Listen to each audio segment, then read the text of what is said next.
Olá, seja bem-vindo a este episódio 309 de E o Resto é História, com Rui Ramos e João Miguel Tavares. Neste programa já falámos muitas vezes de Adolf Hitler, é bem capaz de ser o nosso recordista. Também já falámos algumas vezes de Stalin e também de Mao Tse-tung. Mas na categoria dos grandes torcionários do século XX, responsáveis pelas mortes de milhões de pessoas, há uma figura de que nunca falámos: Pol Pot. O homem que dominou o Camboja com os seus Khmer vermelhos durante apenas 4 anos, entre 1975 e 1979, mas que se estima que possa ter morto direta e indiretamente entre 1,5 milhão e 2 milhões de pessoas, à força de querer que o país se transformasse numa sociedade agrária comunista. Estamos a falar da morte de 1/4 da população do Camboja naquela altura, por causa dos delírios de um único homem. Quando olhamos para o número de mortes por percentagem da população, ninguém matou tanto na história moderna como Pol Pot, nem sequer Stalin. Ora, este ano assinalam-se 2 datas importantes. A primeira é o centenário do nascimento do próprio Pol Pot. Ele nasceu a 19 de maio de 1925 num Camboja, que então fazia parte da Indochina francesa, juntamente com o Vietnã e o Laos. E a segunda data é a tomada de poder do Camboja pelos Khmer Vermelhos, que aconteceu em abril de 1975, fez há pouco 50 anos. Nós no passado já tivemos vários ouvintes, como o Bartolomeu Oliveira ou o Dionísio Andrade, a fazer perguntas sobre este tema, e hoje chegou finalmente o dia de lhes responder. Rui, eu aproveito para algumas das perguntas do Dionísio Andrade sobre o Pol Pot para lançar o programa. Estas perguntas são imensas, ele mandou imensas perguntas, e eu ainda assim só aqui coloquei algumas, mas são perguntas muito pertinentes. Se nós não as conseguimos responder a todas durante este episódio, responderemos também no próximo, que certamente se justifica. As perguntas são estas: em que medida o passado colonial contribuiu para a ascensão do Pol Pot? Como é que o seu regime conseguiu obter o apoio inicial de segmentos significativos da população cambodjana? Como é que foi possível deslocar toda a população das cidades? Nós vamos explicar isso, essa loucura de deslocar a população das cidades para os campos e manter essa situação durante anos a fio. Como se explica o silêncio da comunidade internacional perante a barbárie que lá se viveu? E finalmente, o que é que diferenciou este regime comunista de outros, não é? Com a sua rejeição total da tecnologia e o regresso a práticas agrícolas bastante rudimentares. Eu não sei, isto é uma dose. É muita coisa, é muita pergunta. É muita pergunta. Bom, para onde é que queres começar? Todas perguntas interessantes. Pois claro. são todas ótimas perguntas. Os nossos ouvintes são espetaculares. Sim, e nós acabamos sempre por lhes tentar responder. Exato, não é? nem que seja 27 anos depois da pergunta ter sido feita, não percam a esperança. Bom, para onde é que queres começar esta viagem ao inferno do Camboja dos anos 70 e este verdadeiro horror e brutalidade dos Khmer Vermelhos? É uma história muito impressionante. Talvez seja de começar pelo Camboja, não é? É capaz de ser boa ideia. Portanto, o Camboja é uma monarquia, hoje é uma monarquia, nessa época, enfim, nos anos 60 também o era. É uma monarquia que fica no sudoeste asiático, portanto é vizinho da Tailândia, do Vietnã, do Laos, tem cerca de 180 mil quilómetros quadrados, portanto é um bocado mais que o dobro de Portugal.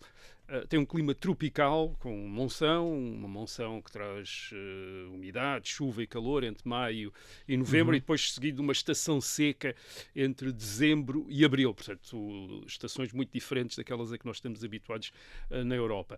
É uma paisagem de campos de arroz, florestas, cortadas pelo rio Mekong, que desagua depois no Vietnã do Sul. Certo. Portanto, é um dos grandes rios do sudoeste asiático. É parecido com o próprio Vietnã, que nós estamos habituados a ver nos filmes americanos, não é? É muito parecido. Quer dizer, é muito parecido e, aliás, aquela parte do Vietnã do Sul que nós estamos mais habituados, aquela região de ver nos filmes, região de Saigon, etc. Os helicópteros sobre os campos de arroz. Fez em tempos parte do Camboja. Era parte do Camboja e foi depois anexado pelo Vietnã, enfim, a partir do século XVIII. Hoje tem 17 milhões de habitantes, mas em 1975 tinha cerca de 6,5 milhões. Estes números às vezes são estimativas, não são às vezes certos. Os recenseamentos não têm o grau de certeza que os recenseamentos às vezes na Europa. Bem, há 2 nomes relacionados com o país. Primeiro Camboja e depois Khmer, até como em Khmer Vermelho, quer dizer, o partido do Pol Pot. O Camboja é a maneira como os europeus se habituaram a pronunciar algo que nós não conseguimos pronunciar, mas pode soar qualquer coisa como Kampuchea, e é o nome do reino, que eles davam o Camboja, é o nome que eles davam, quer dizer, Camboja, portanto Kampuchea, é o país dos descendentes de Kambu, que é um santo indiano, portanto é assim que eles se designam a si próprios. Camboja é o nome do país. Khmer é o nome do grupo linguístico que constitui 95% dos habitantes do Camboja. Isto é, 95% dos habitantes do Camboja são Khmers. E falam Khmer, que é, portanto, é o nome da língua. É o nome do povo, quer dizer, do povo. Não é claro o que é. Não é claro, porque há várias versões sobre o que é que Khmer exatamente quer significar. Pode querer significar os bons, os puros, os certos, quer dizer, ou também pode querer significar para outros historiadores os desbravadores, aqueles que desbravam florestas, quer dizer, há discussão sobre o que é que exatamente significa Khmer, mas Khmer é o nome da população, Camboja é o nome do reino. Os Khmers, também não é claro qual é a sua origem, há discussões, é uma população que se imagina que tenha vindo do norte, portanto, talvez daquilo que é hoje a China, há cerca de 4.000 anos, estão associados à expansão da cultura do arroz no Sudoeste Asiático. Portanto, eles trazem a cultura do arroz para o Sudoeste Asiático. Tem um sistema de escrita muito antigo, e é um sistema de escrita baseado na escrita indiana, em escritas clássicas da Índia. O Camboja foi, nos séculos VII, VIII, isto é, nos princípios daquilo que na Europa é a Idade Média, ou a Antiguidade Tardia, para outros historiadores, foi um reino hindu. Portanto, é um reino de hindu, isto é, tem a mesma religião da Índia. Depois, a partir do século XII, XIII, essa cultura hindu é substituída pela cultura budista, que também vem da Índia, quer dizer, portanto, digamos que o Camboja, no Sudoeste Asiático, é um cruzamento entre a China e a Índia. Entre a cultura indiana, que é muito importante no Sudoeste Asiático ao longo de mais de 1000 anos, tem uma grande influência, e aquilo que alguns historiadores atribuem, como por exemplo as práticas da cultura do arroz, à China. É uma espécie de espaço de transição, não é? Sim, é um espaço onde confluem dois movimentos, quer dizer, um movimento talvez de população e dois de países economia, enormes, não? Bem, não são dois países, são duas áreas culturais nesta altura, quer dizer, a China e a Índia são países hoje, na altura não eram exatamente, ou talvez não fossem, talvez não seja exato conceber dessa maneira. Além do Camboja, há Khmers no Vietnã e na Tailândia, onde eles formam minorias importantes, 1 milhão em cada país hoje em dia, em províncias da Tailândia e do Vietnã próximas do Camboja, portanto, vizinhas do Camboja. Mas tu dizes hoje em dia são 1 milhão, mas na altura já existiam? Sim. Não, e já existiam porquê? Porque isto tem a ver com a expansão deste reino hindu do Camboja entre o século XI e o século XIV. Nessa altura, na nossa Idade Média, o Camboja domina praticamente todo o Sudoeste Asiático, tirando a costa do Vietnã. Portanto, é um império, chama-se o Império Khmer, é assim que os historiadores se naquela referem. região era um império dominador naquela altura. Portanto, é um daqueles países que já tinha sido grande em determinada muito altura. Grande, nessa altura tinha sido muito grande. Quer dizer, o reino tinha o centro, esse reino Khmer, ou esse Império Khmer, tinha o centro no atual Camboja, mas integrava o que é hoje o sul da Tailândia, o sul do Vietnã e o Laos. Eram parte, e até talvez um pouco da China também, eram parte deste reino do Camboja.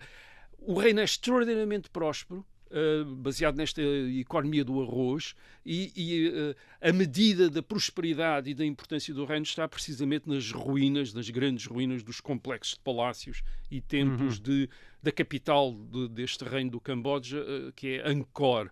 Angkor quer dizer a cidade, quer dizer, é a capital, Angkor. A maior parte das grandes construções de Angkor, incluindo o templo de Angkor Wat, são do século XII e são das mais impressionantes construções do mundo. Aliás, há quem diga que Angkor pode ter sido talvez a maior cidade pré-industrial do mundo. Portanto, é uma zona bastante rica, e, portanto, mesmo bastante a nível de próspera, sofisticação. Ou seja, o que estás a dizer é que nós às vezes que somos muito eurocêntricos, estava no sudoeste da Ásia a construir-se... Os visitantes franceses, em meados do século XIX, que redescobrem Angkor, que entretanto tinha sido abandonada e estava no meio da floresta, um deles diz mesmo, os gregos e os romanos não deixaram nada disto, nada parecido com isto. É uma escala gigantesca, aqueles palácios com torres enormes, com uma escultura extraordinariamente sofisticada em termos de arte, com escritos, quer dizer, aliás é assim que conhecemos em parte. E no século XIX já estava perdido no meio da selva, é isso? Sim, já no século XVI estava. Atenção, são os, mas o que aconteceu os missionários, não se sabe bem, quer dizer, não se sabe bem, o reino afunda-se, basicamente é conquistado depois pela Tailândia a partir do norte, pelo Vietnã a partir do oeste, enfim, o Império Romano também se desfez, em vários momentos o Império Chinês também se desfez, portanto é um momento de colapso de que não há recuperação, isto é, o Camboja não recupera depois do século XV, XVI. Ficam a própria capital com estas imensas construções abandonada. Há visitantes portugueses, missionários e comerciantes portugueses do século XVI que têm noção destas ruínas, dizem, portanto, alguns deles visitaram, dizem, são coisas espantosas, não temos nada na Europa parecido com uma cidade, embora já esteja na selva e desabitada, com esta dimensão. Depois aquilo é outra vez esquecido e é os franceses depois no século 19 franceses e também alemães, arqueólogos que depois se dedicam mesmo ao estudo de Angkor. Quando os franceses chegam, e nós já falámos da história da chegada dos franceses à Indochina, ao Sudeste Asiático, no século XIX, quando os franceses chegam, o reino do Camboja já está... Não tem nada a ver com isto, é decadente, já não tem a capital em Angkor. Angkor está entregue à floresta. Isso é que é misterioso, não é? Sim, ou seja, não é só o desaparecimento do reino, é depois o abandono de uma cidade riquíssima. Isso é bizarro de uma perspectiva europeia. Não é tão bizarro quando nós pensamos que aquilo dependia... não tens ruínas dessas na Europa, sim, mas não é? quando aquilo dependia de uma infraestrutura que provavelmente se tornou extraordinariamente difícil ou impossível de manter. E, portanto, pode ter tornado um local muito pouco confortável, digamos assim, e de repente numa região que se tenha tornado mais rural, mais pobre, depois do fim do Império e das receitas que o Império obtinha e concentrava ali, provavelmente nunca mais houve um poder no Camboja capaz de se instalar em Angkor e manter Angkor com o tamanho enfim, que deveria ter. Já não havia ninguém para cortar a relva. É provável que... Exato. E é provável também que tenha a ver com aquilo de facto de ser está muito marcado, Angkor ainda está muito marcado pelo hinduísmo, estátuas de figuras do panteão, de divindades hindus, para um reino que também se está a converter ao budismo. Aquilo podia talvez ser um bocadinho um espaço, enfim, duvidoso em termos religiosos, em termos culturais. Isto é também outra possibilidade. Nós não sabemos exatamente o que aconteceu, uma vez que os vestígios da escrita Khmer são sobretudo aqueles que estão nas pedras. Aquilo que conhecemos da história Khmer é mais por fontes chinesas, quer dizer... Portanto, não há muita coisa escrita em... A não ser aquilo que está em livro, digamos sim, assim. Digamos, no equivalente. Sim, o equivalente a livro, não há. O sul do Camboja, nesta altura, quando os franceses chegam, já tinha sido, como eu disse, anexado pelo Vietnã. O norte do Camboja tinha sido anexado pela Tailândia. Aliás, é neste sul do Camboja, anexado pelo Vietnã, que os franceses vão estabelecer a sua colónia da Conchinchina. Portanto, é uma colónia aquela palavra da língua vietnamita, portuguesa, não é? sim, Na Conchinchina. na Conchinchina, que é esta colónia francesa, remota, não é? Sim. Muito longe, etc. É uma colónia francesa que se estabelece naquilo que é uma colónia vietnamita. Aliás, o Camboja vem beneficiar imenso com os franceses. Porquê? Porque portanto, os franceses estabelecem-se na colónia da Conchinchina e depois tornam o Vietnã um protetorado francês, o Laos também se torna um protetorado francês e o Camboja, que era um protetorado do Vietnã, torna-se um protetorado francês também. Okay. E ganha algum espaço. Sob a proteção francesa, começa a recuperar, por exemplo, os territórios do norte que o reino da Tailândia tinha anexado e que no princípio do século XX são devolvidos ao Camboja sob proteção francesa. Aliás, são também os arqueólogos franceses que se dedicam a tentar restituir Angkor à sua dimensão, enfim, monumental, e com isso criam também um foco para a identidade cambodjana, Khmer, quer dizer, que de repente se foca nesta grandeza do passado, de que já se tinha perdido um bocadinho. Foram os franceses que tiraram a selva de cima das colinas. Sim, tiraram selva e começaram a reconstituir, enfim, a fazer até trabalhos de reconstituição que hoje até são discutíveis, porque tentaram reconstituir estátuas, enfim, de acordo com aquilo que eles perceberam que era ou imaginaram que era a forma original, mas são, isto é, a proteção francesa, no caso do Camboja, restitui uma certa noção da grandeza do passado aos Khmeres e restabelece de alguma maneira a monarquia do Camboja, que continua a ter linhagens reais, continua a haver linhagens reais no Camboja, liberta-os da tutela em que estavam do Vietnã e da Tailândia. Mesmo assim, enquanto protetorado francês, o Camboja não sofre o impacto da França, da cultura francesa, como, claro, a colónia da Conchinchina, isto é o sul do Vietnã, com capital então na chamada cidade de Saigão. Por exemplo, os franceses nunca são muitos no Camboja, a percentagem de católicos é muito inferior à do Vietnã do Sul. No Vietnã do Sul, em 1960, 7% da população é católica e os católicos, aliás, dominam a política e as forças armadas no Vietnã do Sul. No Camboja, os católicos são apenas 1% da população, portanto é muito menos. Agora, o reino, de facto, o reino do Camboja beneficia imenso da proteção francesa para se alargar, portanto, adquirir a dimensão que tem hoje e para adquirir este foco que lhe dá um reforço da identidade Khmer com Angkor, que aliás começa a fazer parte depois, vai fazer parte depois da própria, o perfil do palácio torna-se parte da bandeira do Camboja independente. Na Segunda Guerra Mundial, sim, passa-se. A Indochina francesa é ocupada pelo Japão em 1945. Isso facilita... 1945, ocupada pelo Japão em 1945. Okay. Já 44, 45. Já sim, sim,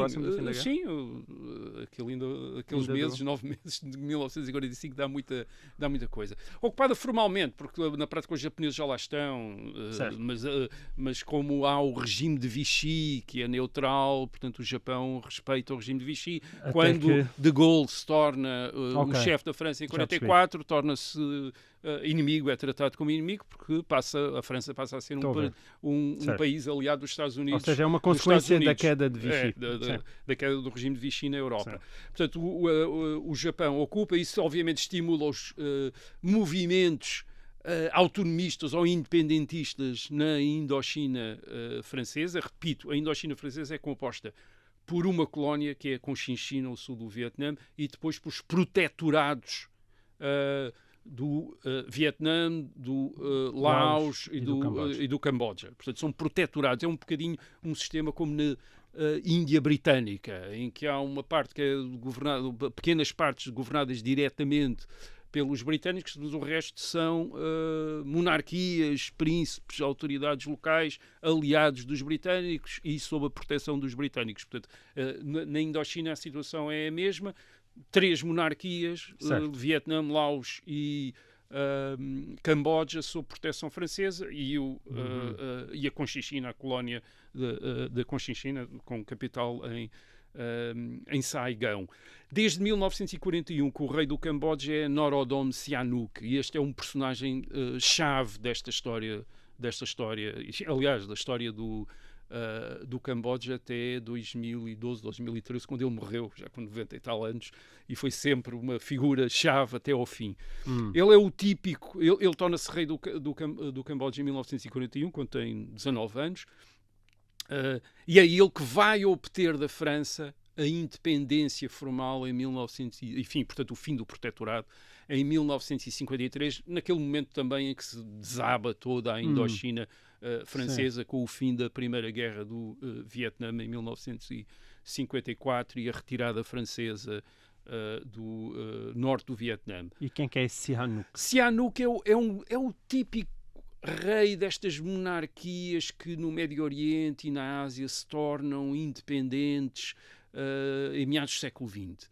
Portanto, é alguém muito europeizado, com uma educação europeia, mas ao mesmo tempo muito cioso das suas prerrogativas enquanto um rei local, com tradição dinástica local.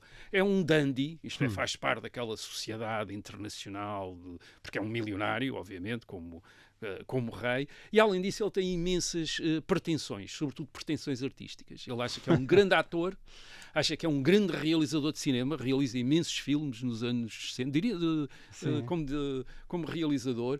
Aliás, no fim da década de 60... Reis realizadores é a primeira vez que eu ouço. Se calhar houve outros, mas não, e mais, no fim da década de 60 arranja um festival de cinema em Phnom Penh, que é entretanto a capital do Camboja, e claro que ganha sempre os primeiros prémios. Enfim, ganha sempre os primeiros prémios. Os Oscars lá da Síria. Também é compositor de canções, imensas canções, canções populares e tradicionais, e depois, portanto, canta, e até ao fim. Também canta? Também canta. Também toca saxofone. E dizem que é um excelente... Está no YouTube. Não, está no YouTube. Está no YouTube. De gravações das... Já sei, já tenho programa para hoje à noite. E dizem que era um ótimo saxofonista, quer dizer, não sei, talvez seja Lisonje real. Além disto tudo, ele também se considera não apenas um rei, mas também um político, um chefe político. E é isso em 1955 o leva a abdicar da coroa, portanto ele deixa de ser rei, para se tornar chefe de um partido, para se dedicar à política, quer dizer, à política inteiramente. Primeiro como primeiro-ministro, como chefe de governo, e depois como chefe de Estado em 1960, porque ele... a sucessão no trono do Camboja não é exatamente como na Europa. Por exemplo, ele é nomeado, portanto, ele é, em 1941 é escolhido como para rei quando o pai dele ainda está vivo, e ele em 1955 abdica a favor do pai. O pai morre em 1960, ele não volta a ser rei, mas torna-se chefe de Estado. Quer dizer, é uma monarquia em que o antigo rei é o chefe de Estado. Mas por votação? Houve uma votação para colocar lá? Do Parlamento, quer dizer... Inicialmente o país, mais uma vez aqui, a evolução do Camboja depois de 1953 é típica também de muitos Estados que se tornaram independentes das suas potências coloniais europeias depois da Segunda Guerra Mundial. Há uma fase inicial democrática, digamos assim, em que se institui o sufrágio universal, em que há vários partidos, em que há um sistema parlamentar. Falámos disso, por exemplo, da Síria, quando falámos aqui da Síria, também depois da Segunda Guerra Mundial, seguido imediatamente de uma evolução autoritária. E a evolução autoritária aqui é conduzida pelo próprio Sihanouk. Isto é, Sihanouk acaba por fundar um partido, ou um movimento. Ele diz que não é um partido, que é um movimento nacional, onde diz que todos os políticos devem estar nesse partido, independentemente das suas ideologias. Portanto, a ideia de uma frente nacional para apresentar candidatos únicos às eleições, e basicamente acaba por tornar o Camboja na passagem dos anos 50 para os anos 60 num regime de partido único, esfiado aqui pelo antigo rei, conhecido pelo príncipe Sihanouk, que é assim que ele é geralmente referido nos noticiários, e este movimento, claro, abarca de facto gente muito diferente, tem uma ala esquerda, uma ala direita, e o Sihanouk faz, digamos, é o intermediário entre as várias correntes deste movimento. Mas se o socialismo estava metido dentro desse regime, como é que aparecem os Khmer vermelhos? Bem, os Khmer, é mais ou menos por esta altura, não é?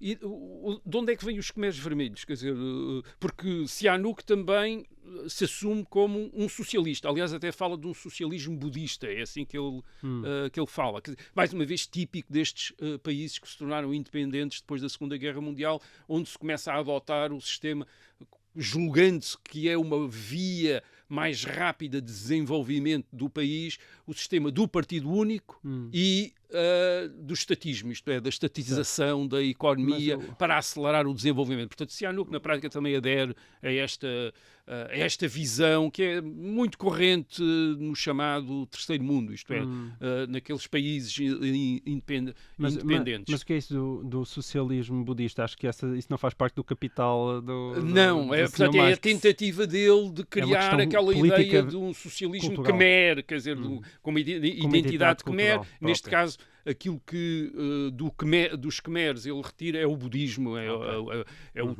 aliás, o tipo de budismo que é praticado no Camboja, que é também um budismo diferente de outros. Tem enfim, há várias tradições budistas e há uma do Camboja. Então, Khmer vermelhos. Mas de onde é que vêm os Khmers vermelhos? Khmers vermelhos é a expressão que o próprio Sihanouk começa a aplicar aos comunistas, Khmer Rouge. Enfim, rouge de vermelho em francês, quer dizer, Khmer Rouge. O Sihanouk fala francês fluentemente, inglês, enfim, é bastante cosmopolita. E os Khmers? Basicamente, o que nós temos aqui é uma elite intelectual muito marcada por uma educação francesa e depois mesmo em França, e pela propaganda da União Soviética e da China comunista. É daí que vem Pol Pot, que é um nome de guerra, como Stalin, quer dizer, portanto, durante imenso tempo não se percebeu qual seria o nome verdadeiro dele, talvez seja Salot Sar, mas Pol Pot é o nome que ele assume como dirigente comunista, na tradição bolchevista, precisamente, de Lenin, Stalin, Trotsky, quer dizer, de adotarem nomes de guerra, nomes de guerra. O que é que queria dizer Pol Pot? Nunca se percebeu o que é que ele queria dizer com Pol Pot, quer dizer, o que é que aquilo significa. Mas há uma versão que diz que pode ser uma abreviatura de politique potentielle, portanto, uma expressão francesa. Porque a expressão Pol Pot em si não significa nada. Nada, quer dizer... Mas tu estás a dizer basicamente é que é alguém que também foi educado em França, é isso? Sim, Pol Pot é filho de uma família rica, com relações na corte, portanto, altamente relacionada. Ele estuda em colégios de elite, com filhos de funcionários franceses, até, que estão no Camboja. É um grande leitor de francês, um dos seus autores favoritos é Rousseau, Jean-Jacques Rousseau, que ele lê imenso.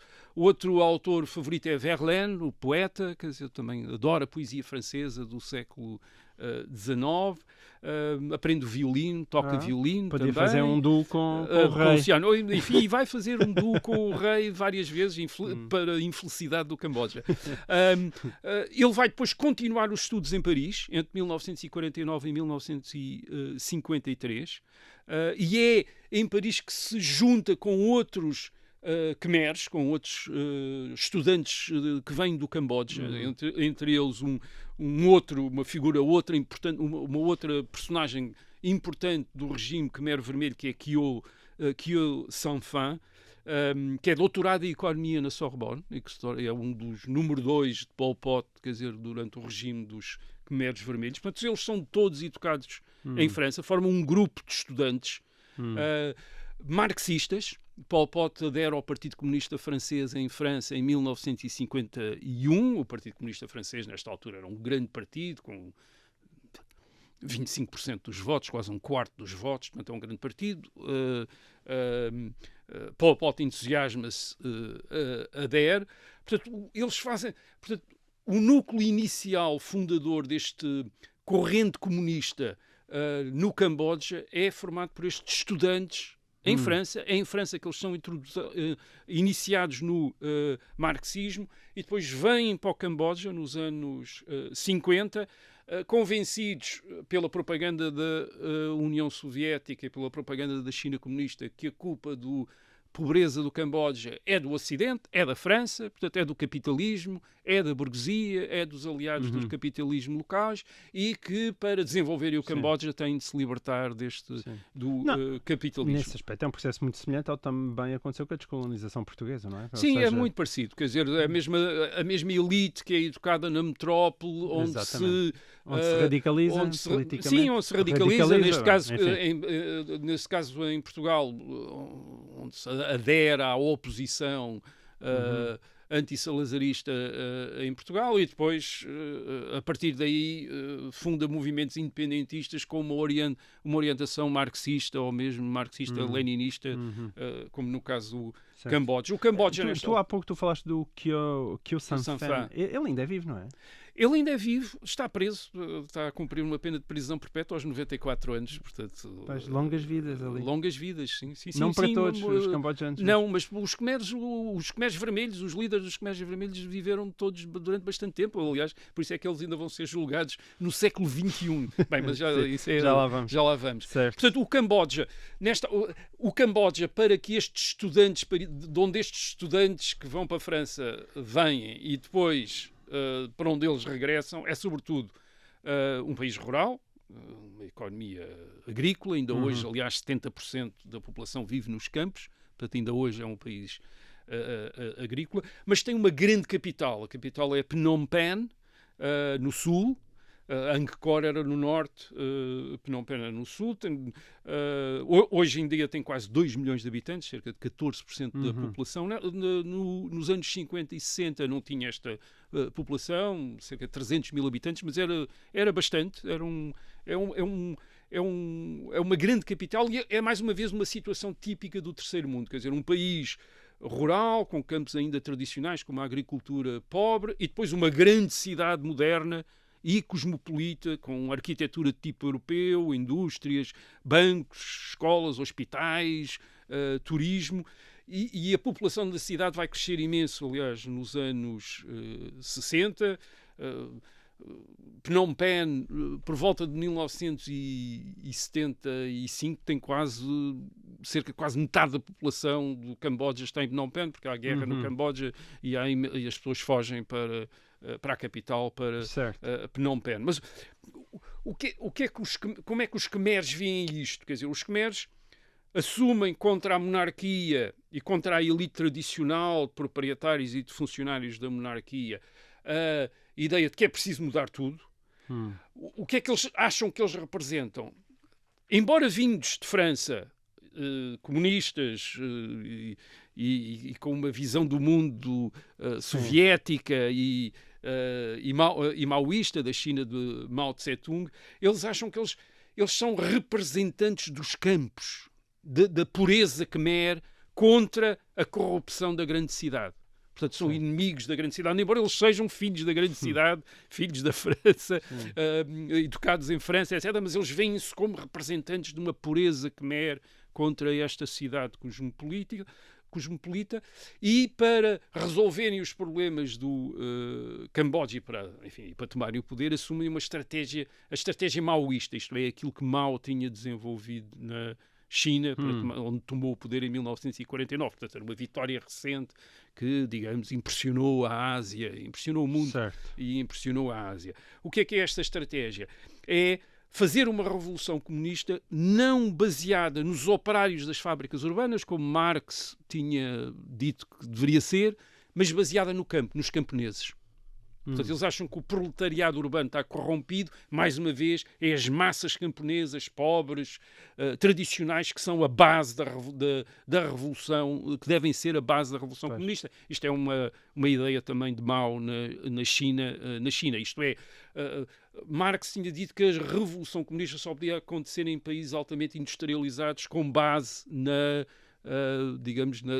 operariado fabril. Aqui temos discípulos de Marx que acham que não, que é ao contrário, quer dizer, enfim, pode-se dizer, bem, eles pensam isso porque precisamente vivem em países rurais e camponeses, como é que fazem a revolução aí, ou desistem da revolução, ou então imaginam a revolução ao contrário, que é fazê-la com base nos camponeses. É um comunismo budista? Bem, aqui não é bem um comunismo budista, porque eles não têm nada a ver com o budista, mas é este comunismo agrário, quer dizer, este comunismo agrário. E depois de Mao, eles também tiram uma outra ideia, que é a ideia da revolução cultural. Esta revolução camponesa tem de ser uma revolução cultural. O que é que eles querem dizer por revolução cultural? É aquilo que Pol Pot vai chamar o ano zero. Isto é, a tomada do poder tem de constituir um ano zero. O socialismo só pode ser construído na base da destruição total do que existia antes. Famílias, religião, propriedade, dinheiro, personalidade individual, memórias, tudo tem de ser destruído. Quer dizer, as pessoas têm de ser reduzidas a nada para serem reconstruídas de novo. Portanto, ano zero. Como quando limpamos o disco ao computador? Tudo, quer dizer, portanto, é fazer mesmo delete, quer dizer, com seres humanos, apagar tudo e gravar outra vez aquilo que Pol Pot acha que pode ser ou que deve ser gravado. Portanto, esta é outra ideia que estes comunistas cambojanos, aquilo que Sihanouk vai chamar os Khmers vermelhos, estas é as suas ideias, quer dizer, é a sua ideologia. Reparem, mas estamos a falar de 20 e tal, 30 e tal estudantes que estão em França no princípio dos anos 50, regressam ao Camboja ao longo da década de 50, e agora resta saber como é que eles chegaram ao poder sendo tão poucos, não é? Bom, esta história realmente é uma história comprida, mas ao mesmo tempo é tão impressionante que vale a pena contá-la devagar, e portanto nós chegamos ao final do nosso tempo e se calhar retomamos este tema no próximo E o Resto da História. Para quem nos está a ouvir, até para a semana.